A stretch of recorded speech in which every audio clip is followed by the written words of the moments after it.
뭐 있나? TV? 준비한 영상 보시고 마음에 드시면 구독과 좋아요 부탁드립니다. 세상에 어떤 이슈들이 있는지 모아서 전해드리는 뭐있나 TV입니다. 핵순위와 핵도리를 아시나요? 일본과 북한은 조용히 소리 없는 전쟁이 진행되고 있는데요. 일본뿐만 아니라 한국과 미국도 공격의 대상으로 전쟁 중입니다. 이게 무슨 일일까요? 바로 북한의 핵순위와 핵도리라 할 수 있는 해커들이 사이버에서 자기 세상이라도 되는 듯 활보하고 있다고 합니다.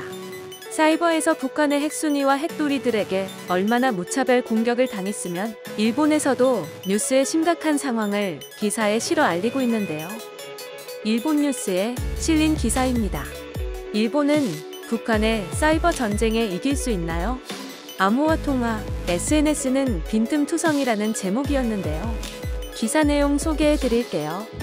미 육군은 올해 7월 말 대북작전 계획에 대한 보고서를 발간하여 북한의 전자첩보전, 이른바 사이버 공격의 심각성을 강조했다.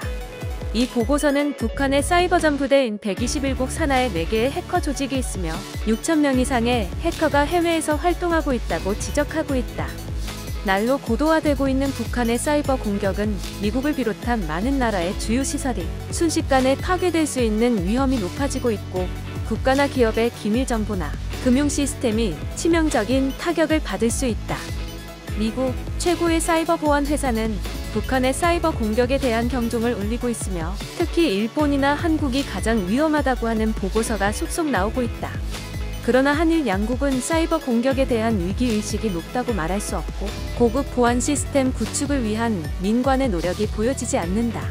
과연 한일은 북한의 사이버 공격을 막을 수 있을 것인가?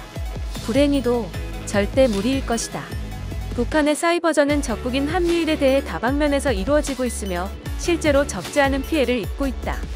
북한 군사나 IT 대학에서 약 20년에 걸쳐 사이버 전사 양성을 위해 교편을 잡았다가 탈북한 김웅관 씨는 북한의 사이버 공격에 의해 일본에 예상되는 3가지 위협에 대해 이야기한다.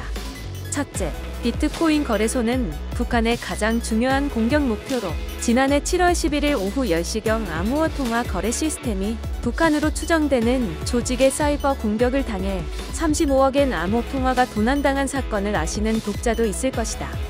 올해 들어 암호화 통화 거래소를 겨냥한 북한의 사이버 공격은 더욱 고도화돼 피해국도 늘고 있다. 미국의 블록체인 분석 회사 체인아리시스는 2020 암호화 통화 범죄 보고서를 최근 공개했다. 그 속에서 북한 해커 조직 라자루스 그룹이 지난 3월 암호화 통화 거래소 드래곤엑스를 해킹하여 약 700만 달러를 훔쳤다고 발표했다. 라자루스 그룹이 일본의 암호화 통화 거래소를 노리고 있다고 분석하는 이유는 그룹이 일본 전문의 사이버전 부대의 기반이기 때문이다. 이 부대의 주요 구성원은 북한의 귀국한 조총련계 학생 중에서 선발된 최고의 기술을 자랑하는 자들이다. 해킹은 물론 국제 금융 지식, 영어와 일본어의 능통한 실력을 살려 일본의 암호화 통화 거래소를 대상으로 하고 있다. 원래 암호 통화는 블록체인 기술을 통해 데이터가 분산되어 있기 때문에 현실적으로는 해킹이 불가능하다. 하지만 한일 암호 통화 거래소는 국가가 개입하지 않고 민간의 운영을 맡기고 있기 때문에 보안이 취약할 수밖에 없다. 그 맹점을 찔러 라자루스 그룹의 사냥터가 된다고 생각해도 무방하다. 둘째, 일본 기업과 개인에 대한 무차별 랜섬웨어 공격으로 올해 6월 7일 일본은 랜섬웨어에 의한 막대한 피해를 받았다. 혼다가 강력한 랜섬웨어 와나쿠라에 감염되어 일본과 영국의 전자시스템의 일부에 장애가 발생했다. 혼다는 피해 내용을 공개하고 있지 않지만 세계 최초로 악명 랜섬웨어를 만들어낸 것이 라자루스 그룹인 것은 틀림없다. 세계적으로 유명한 사이버 보안 회사 카스퍼스키는 지난달 29일 발표한 보고서에서 최근 적발된 VHD로 알려진 새로운 랜섬웨어의 변종 뒤에 북한과 관계 있는 해커들이 있다고 주장했다.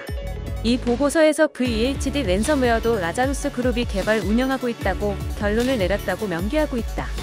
그들은 일본에서 교육받고 있으며 일본은 사이버 공격에 대한 방어력이 취약하며 사이버 보안 시스템이 지연되고 있는 것을 잘 알고 있다.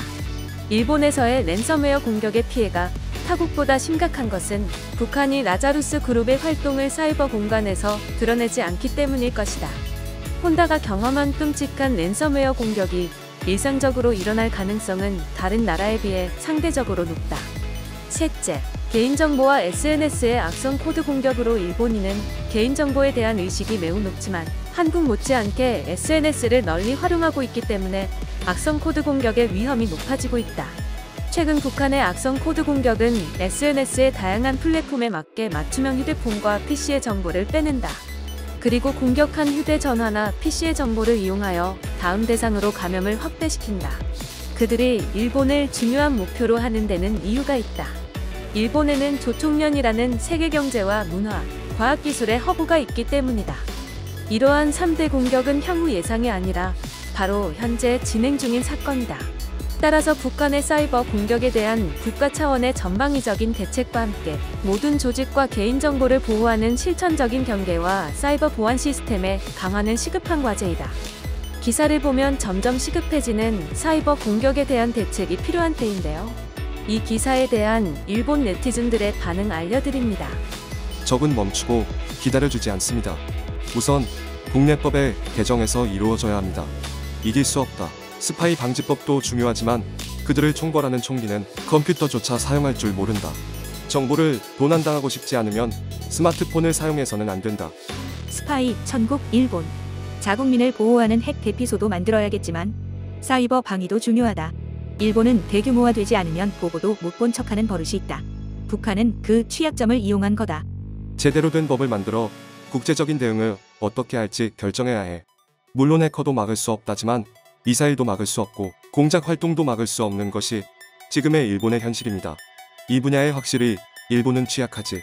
그래서 일본 정부의 법 정비도 포함해 대응책을 강구하라고 원하는 것이고, 일본 정부가 책임 있는 조치를 해야 하지만 지금의 정부는 의지가 되지 않으니 개인정보를 보호하기 위해 우리 스스로 최선을 다해야 한다. 사람에게 상처를 주는 전쟁을 하지 않아도 돈뿐만 아니라 설계도 및 기타 모든 정보를 훔칠 수 있다면 매력적인 전략일 것이다. 미래의 생존 경쟁의 주력은 사이버전. 무슨 일이 일어나고 있는지 국회의원이 모르는 것 같아서 절망적이다. 해커의 최강 수단은 인터넷에 연결하지 않는 것. 안쪽에서 썩고 있는 지금의 일본은 어디에도 이길 수 없다. 북쪽에서 사이버 공격하는 사람들은 목숨이 걸려 있으니 필사적이네요. 일본 정부의 제대로 된 조치를 원하는 이들이 대부분이고, 일본은 결코 북한과의 사이버 전쟁에서 이길 수 없다는 패배적인 의견도 다수 보이네요. 또한 스마트폰이나 컴퓨터를 아예 쓰지 말자는 의견과 해킹으로 이득을 취하는 게 매력적인 미래 생존 전략이라는 다소 황당한 의견도 있었습니다. 기사의 서두에 한국도 북한의 사이버 공격에 무방비라고 했는데요. 우리나라는 안전하겠지요?